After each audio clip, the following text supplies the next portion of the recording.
Kev, tell us what your opinion is on Weaver's bout after that 40-0 beatdown football. What do you think? What was your line? Because I'm having a fit after the game. I'm like, I mean, it's fuck. I'm like, what? My line was right after the game. I says, the Jay Hill era is over. What did you say? I said, it looks like we're a basketball school again. Right. Speaking of that, what do you think of the Lillard trade?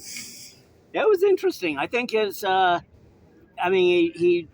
he was expressly wanting to go to Miami, probably to play with Jimmy Butler. We love Jimmy Butler, man. But for winning a championship, I think this is a better opportunity for him because he's going to be playing with Giannis and Middleton. And plus, Milwaukee does not really have any weaknesses in the role players. No, they're going to be right there. I think it's a dream trade for him. We've been talking all week around here, and the rumor was flying around here that it was Milwaukee, and I'm like, fuck, he wishes they pulled it off, but yeah, he's finally going to get a chance to win. But what about, football, that score's not indicative of that game now that I had time. They played them 0-0 the first quarter, and that Montana State team's all that. And they are good. But Chris Jackson fumbled. There's Chris right there. And then, of course, LJ had the pick six go through his hands. Another thing, too, is a lot of people don't understand this. There's a lot of injuries on this team. Yeah. So they lost Schultz Thomas for the season. Major Givens, the young one, that's him right there. He's coming back, but he's out. So they lost Collins. That's a big blow, Collins. And then, of course, Jay Hill poached about 4 or 5 of them. Yeah. Including Heckard. And Garrett. Garrett, his brother's still here. And so, what do you think? I mean, as far as taking the Big Sky title, that might be a little difficult. Oh, I don't think so. Not this year, not with Montana State. And Idaho and Sac State. Oh, how good all three. Holy shit. Because the Sky is so tough, I mean, I think if they can get by with only one more loss to a big-name Big Sky school, I think the playoffs and possibly a home field first game are a definite possibility. Yeah, because they're going to need to beat either Idaho or Sac State. They got to beat one of them. To get a home field, they got to beat one of them and then not lose to anybody else. Now, they're here against Idaho. They're at home. They're at home against Idaho, but they're in Sac against Sac State. Yeah, and that team's all that. How about them beating freaking Stanford? The Jody Sears, remember he left here and went there, and Jay Hill turned this around, and Tony worked with Jay Hill down there. They're old Whittingham, they're Urban Meyer's descendants. And then they go to Stanford and beat him. Yep. So, I don't know. I'm going to throw that last game out the window. I've been talking to lots of players, and I tell them, flush that one off like a flea. But you could tell they were dejected. I go to practice every day. Monday and Tuesday, you could tell. Well, the thing is they were down. People don't realize the fact that, they're dejected, they're disappointed. That part is good. Yeah. Because if you come off a loss like that and you're still hunky-dory and happy-go-lucky, something's wrong. Yeah. Because you shouldn't be after a loss like that. And they weren't. They were bummed. But you also have to be able to get back and regroup and get your mojo back. And hopefully they can do that. Well, they had a good practice today. I thought they had an excellent practice. I thought today was a good practice. You mentioned before that they really hadn't shown a lot of fire in the last couple of practices. Yeah, they looked But down. I thought today that they were showing a little bit more fire. Well, Montana put a whoop-ass on them. Yeah. They were sore. Monday, he didn't even have them in pads walk through. I mean, that Montana team, do not kid yourself, that is one physical football team. And you could tell it, Oh, yeah. But I see our big defensive Bert, he's back. He was a little dinged, but he looked fine in practice, and he's a beast. Wilson looked fine, and then I was worried about Abraham Williams because he's been cramped. He's been having a little bit of issues, but he looked fine out here today. The other thing, too, I told these guys, I says, where the fuck did Montana State find Pele? Because they kicked to Abraham the first kick down there. Yep. And then after that, it was through the end zone every time. Fuck, it was landing on the asphalt over here. By the way, I'll tell you, there's a secret gem on this team we don't talk enough. Of course, Jack Kelly I really like. You know, and these 3 local linebackers, all 3 local. You know, Winston Reed, Hanson, and the BMX bike rider, Jack Kelly. But how about this punter, Jack Burgess? Oh, my God, does he look good? Oh, Jack has been... He's getting lots of practice. Yeah, he's looked fantastic. Jack Burgess is looking good. And, I mean, I remember a couple of years ago, Thompson, we were wondering where the hell did they get this guy? Yeah, he couldn't. It was when he's freshman. But he's looked good. He's probably in the top half of the kickers in the conference now. He was out there yesterday, and right at the end of practice, he towed one up from 53. Boom, it made it easily. And I talked to him. I'm like, God, have you come a long ways, man? He's actually a decent. I mean, remember they had the great Tuttle. Well, those great. Other thing, too. Of course, Lillard, who's never won anything, he's finally going to get a chance. But the other player that I think I'm so lucky fighting cancer here over these years. I've been so lucky fighting cancer these years. I mean, deathly ill. That's why I've been here. I'm connected to the hospital. But I got to watch the likes of Rashid Shaheed.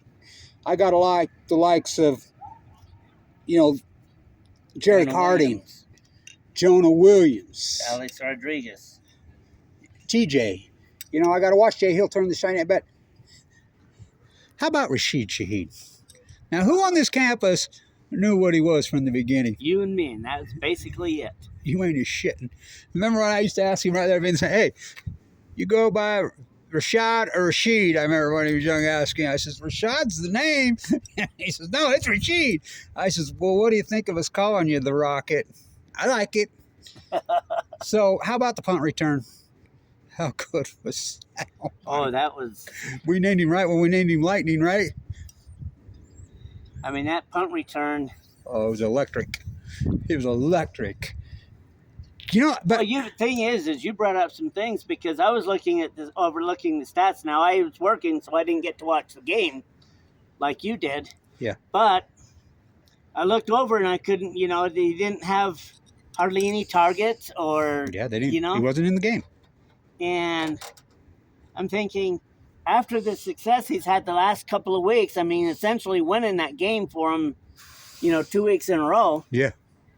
The first week they didn't win, but it wasn't because... Yeah, they did win. Yes, they did win. Oh, that's right. They were 2-0. That's right. Yeah. They were 2-0. They won. And they won those first 2 games because of Rashid. Yes. And then they're not using him. And then he has the big punt return that puts him up 14-zip. Yeah. And then they don't use him. Why? Right. 2 catch, 2. You know why I think it is? And this is why certain franchises. By the way, I agree with you. I think management is involved with his contract negotiation. He's only making $850,000 this year, and it's non-guaranteed. They stole him. Yep. They stole him. Of course, give it to the Saints. At least they got him. So nobody else was. And so the thing is his contemporaries are making between 10 and 20 million. He's making unguaranteed $850. So he's a free agent at the end of the year. You know what kind of money he's going to get? That's going to be the hottest free agent you ever seen. Who can run kickoffs back? Who's lightning like that? And the fan base. Not just think about his skills and his talent. His yards per catch are leading the league. His throws to's catch percentage is leading the league. And he electrifies crowds. And he never drops passes. How many times have you ever seen him drop a pass here? Never. I don't ever recall him dropping a pass here. And we said he's everybody's like... The only times he was targeted and didn't catch it was when it was just way out of his range. Well, remember when Carr seen him running free, and the one throw that he did have to him, and by the time he seen him, he heaved it 60 yards, and it was still 15 yards behind Rashid. And Rashid made the defensive player of the year. Remember, he turned DB? You seen that play? And he comes running over. It's an easy pick. It's like a fair catch pick. And Rashid comes sprinting and dives through the air and tips it. Even NFL Films had it right on their front page. I mean, what a player. Yeah, I mean, Carr overthrew it, threw it right to the DB. Well, he underthrew it by 15 yards. He didn't see him soon enough. And the DB's ready to pick up the Easy pick. Rashid jumps over him, around him, without getting an interference call, and bats the ball down so he doesn't get the... What a play. And like I said, from day one, the first time I seen him was right here on the track. And, you know, I knew of his dad. His dad's a famous track coach. And I knew of the, you know, the Shaheeds in... I'm a San Diego guy, you know, here in San Diego. And I'm like, who's that? And I told Josh Davis, who the fuck is that? And he says, Rashid Shaheed. I said, what? The sprinter? I'm like, look at him go. So he's running around. No, he's here to play football. What? What? No, he's a world-class sprinter. And I'm like, and then right off the get, that game at Cantwell, you know, he put the fear of God in Cal. His sister runs at Cal. I tell Rashid all the time, the only one I think probably can outrun you, nobody except maybe your sisters. They probably can. But so right here on the 11-yard line, we're sitting right up there when a game that didn't matter, and it happened right on the 11-yard line right there, and we knew it. Yes. And I'll tell you what a guy Rashid is, because he'd always take the time out to visit with my grandsons. And yeah, I mean, we're standing right there. He's hurt, in pain, big time. He's got torn ACL. I'm holding the camera. Yeah. And you're doing an interview with him. That was an important interview too, because we talked to him because his number's going right there, and I want to know what number he wanted, 8 or 22, and we got that clarified. But he didn't know it was tore all the way, because I asked him right there, and he says said he didn't think so, and I didn't know. And you know, everybody was telling us, oh, it was a partial. Well, the combine's in San Diego, and then when he didn't go to the combine, I'm like, that was no fucking partial. Yep. And then we run into him at spring game the next year, standing right there, and I'm walking right here, and he's like, Blanch, come here. And I went over there, and he's like, I'm like, that fucker's tore all the way through, ain't it? Yep. I'm like, oh, fuck. And I says, well, what do you think? He says, I don't know, man. I says, what's your agent say? Maybe a practice squad somewhere, but they ain't touching me. I'm like, what? How many times we say it, Kev, over his career, over 4 years? Wake the fuck up, NFL. Yep. We said it thousands of times. I mean, we started the chant right there, get the fucking ball to Rashid, which they never did, and they still don't. The same. I was just telling him, I hope they trade him. You know who wants him big time? He's come out in public and says he wants him big time. Sean Payton of the Denver Broncos. Even though they gave up 7. But, I mean, can you imagine Rashid is an every down player? That's what he should be. He should be, every down. I think because last year he didn't get enough. If he was an every down player as a rookie this year, which he's not a rookie, but he should be, because he really didn't get enough, I think he'd be rookie of the year easily. Oh, yeah. And I like Carr. You know, a lot of people don't like Carr. I like him because there's a lot of hardcore Raider fans around here that just, you know, how branded they are. But I like Carr a lot, and Carr likes Rashid. Well, the thing is people have to realize, reason why, in my opinion, the reason why Derek Carr didn't excel with the Raiders is because they've got a coach who excels in mediocrity. Yes. Like we used to here. Yeah. In basketball. I used to say about Ryan, the best mediocrity money can buy. And so, but I don't know. I think we've been lucky because you were gone for a while. Kev's a walking, talking encyclopedia on Weber State athletics, and he's as passionate as I've ever seen. He go all the way back, and he says, well, the only one that can even compete with me is you, Blanch. And I says, well, that's just because I was here while you were gone, but you were still paying attention. Oh, absolutely. And especially basketball. I mean, I remember when I was in Korea when we beat North Carolina, and a guy that I used to go over and play basketball with every weekend, he was from North Carolina. He graduated from NC. Big 6'6" guy, Eric Fish. And Eric was a good guy. We were friends. And he was bragging up to me about how bad North Carolina was going to beat Weber in the NCAA. And when we beat him, oh, I gave him so much hell. So I was... But the thing is I was pointing out to him, and I says, hey, don't write us off because this and this and this and that. Oh, I knew they were going to win. I was with the team the whole time. So I was a gambler in those days. You know what the money line was? 7-1. So I went out and I put $1,500 on them. to win. And the sportsbook guy out in our window laughed at me. I remember David Locke, who I can't stand that guy. I remember he was doing stuff for Channel 4 then, says, Weber State sent to the Wolves against North Carolina. And I'm like, you're a fucking moron. And so then, of course, the next game, I was up there. I went to those games. The thing is what two things that people don't realize with that game. First of all, when they were having their meeting, this is what Ron Bagelin told the team, and I know this because I have sources that told me. Ron Bagelin goes, and I quote, "If we play our game, we'll beat them." Oh, I worked for Ron back in those days, and I was there the whole time. I was up there with the team, and Bagelin was so confident. And you know who else used to work with the team back then? I need to give a call out to is Dutch Belknap. Oh yeah, and Dutch is awesome. Dutch is in poor health right now. Yeah, hopefully it's. And so, and me and Dutch were talking to her, and he says, "No, we're gonna." And then the Florida game, they had that game won, and Haslam's still in the NBA, ain't he? He was on that Florida team, and so. But anyway, back to Lillard.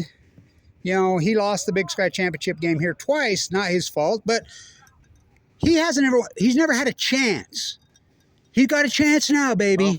Hopefully. I think. And then also with the North Carolina Weber State game. Yeah. People don't realize Alex Jansen was playing for Utah. Yeah. Okay? And Utah was favored in their first round matchup in the NCAA tournament. And Weber and Utah were playing at the same time, so his parents couldn't go to both games. Yeah, they went up there. Guess where they went? Yeah, they sat with me. They went and watched Weber State. And you know why?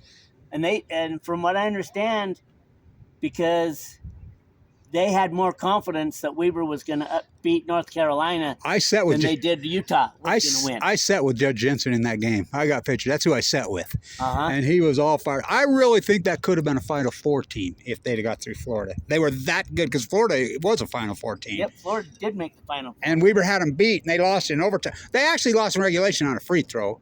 2 for 3, and they made 2, and the one rolled them out. But we've seen that movie before with, how about a guy named Ruben Nemhard against I remember that. Against Allen Iverson. And Georgetown. Yeah, that was a fluke. And so, anyway, I think they'll bounce back.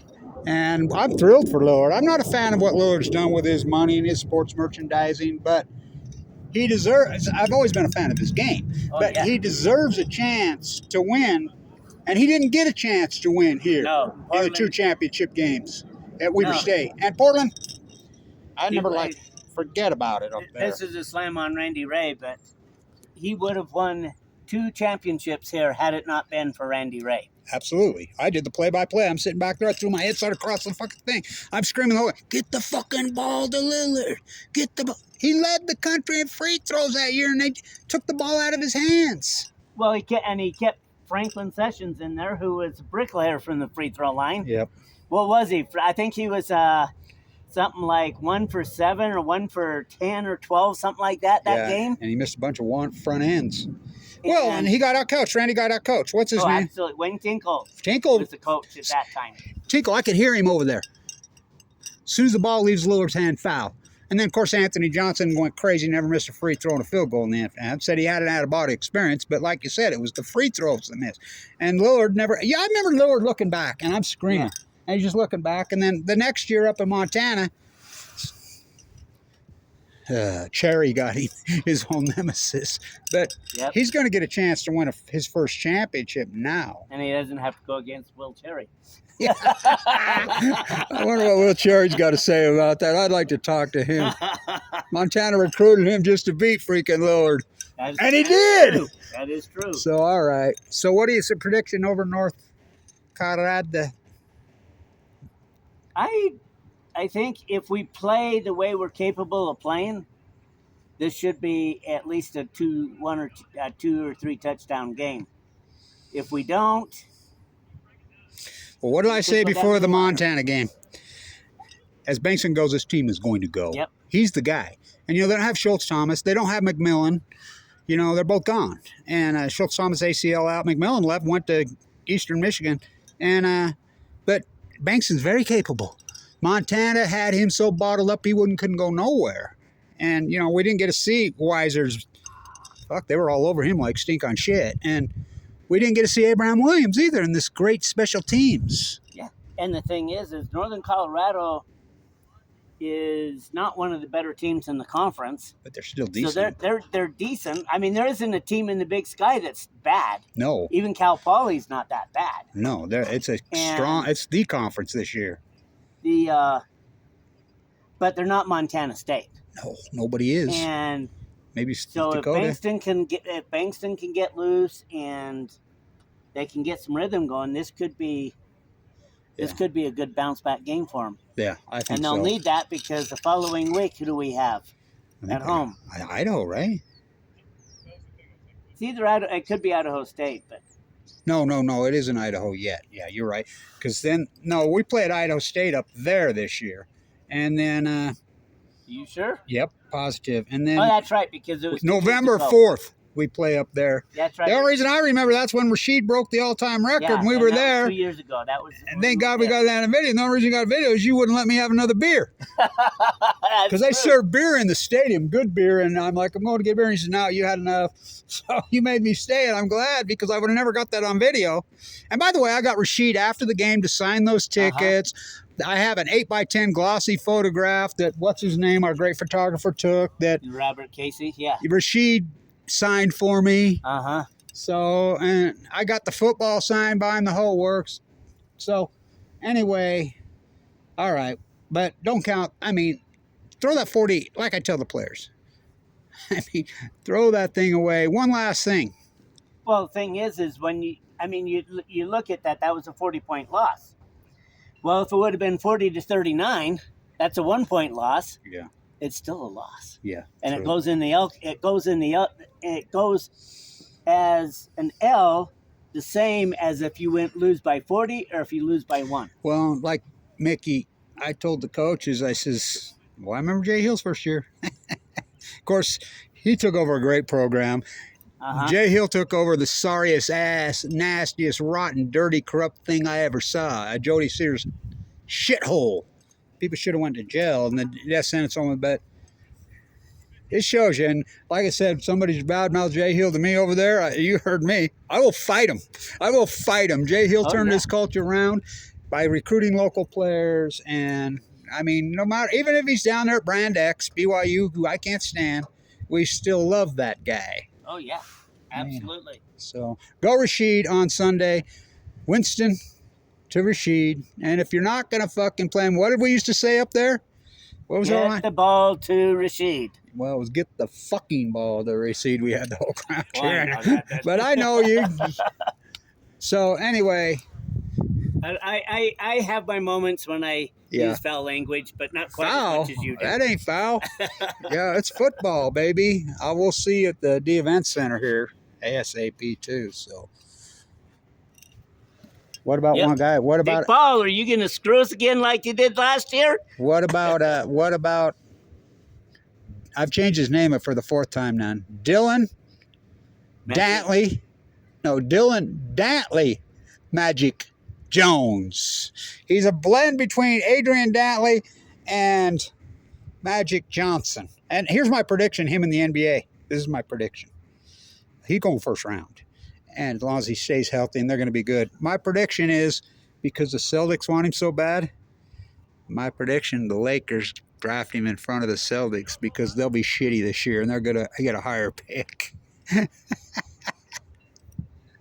There she is. I wouldn't quite write the Lakers off. Oh, come on. You're on that Kool-Aid? I mean, I think they'll... Old man LeBron going to do one last time? I think LA will make the playoffs, but I don't think they'll do anything after that. Well, you know them Celtics are one of the top teams in the freaking league. They're not getting an early first rounder. Celtics are going to be... If he goes to Celtics, it's going to be like the 24th pick, and he's going earlier than that. It's going to be, the Celtics... they almost took him last year. It'll be Milwaukee and Boston. Miami and Milwaukee. All right. You might be right. We'll see, but Dillion Jones. By the way, the only person that ever came up to me he's always, this is the kind of brain that Dillion, because he knows the fight I'm in. I had the heart attack this year. Clouky and Dillion, every time he sees me, first thing he runs right up to me. How you feeling, man?